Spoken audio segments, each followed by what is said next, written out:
Sign up to the SBR Network and use your free daily bet points to earn real-world prizes. Click on the page and start winning now.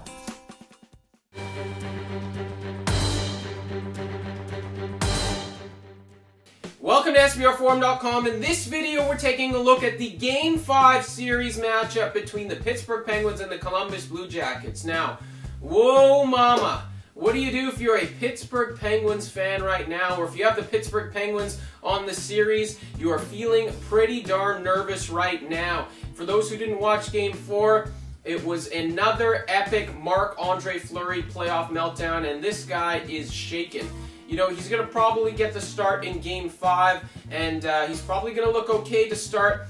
But this is a guy who consistently plays well in the playoffs until he makes that one mistake. And honestly, he makes that mistake very consistently. You know, you take a look back to Game 4 real quick.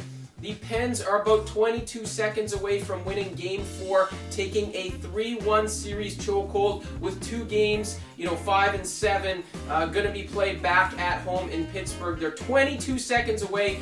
Fleury comes out of the net, completely bonehead play.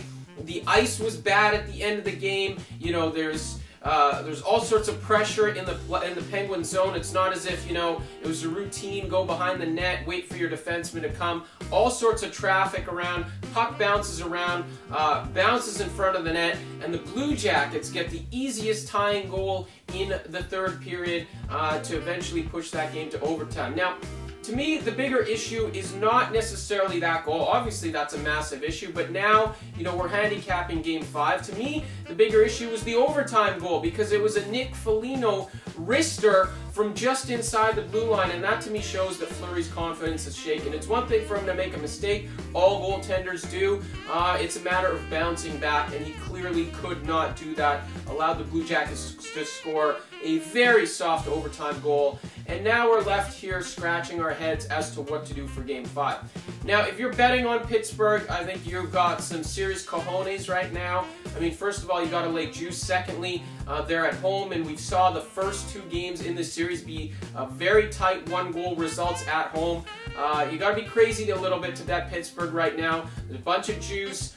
The goaltender's shaken. I mean, this is a team that's facing a little bit of turmoil and a little bit of here we go again, because this is what Pittsburgh has done in each of the last 2 postseasons. Against Boston, their offense couldn't really get going, but Fleury couldn't bail them out as well in the Eastern Conference Final last year. 2 years ago, Fleury was a complete nightmare against Philadelphia.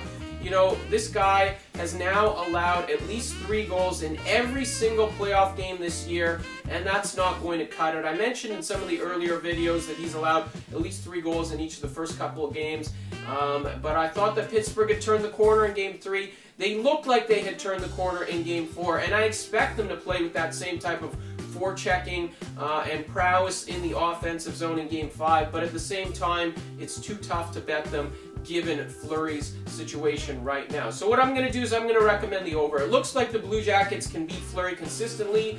As for Bobrovsky, he hasn't been great on his end either, so I think over is the play that makes the most sense here. Pittsburgh, I think, knows they're going to have to play an up-tempo, high-scoring game. They basically have to outscore the opponent to get the win, because Fleury is not going to be slamming the door shut in any situation. So I like the over. Over's cashed in every single game in this series, and now with Fleury's mental hurdles being even more so of a factor, I like the over one more time. That's it for this video right here on SBRforum.com. Thanks for watching. We'll talk to you again soon.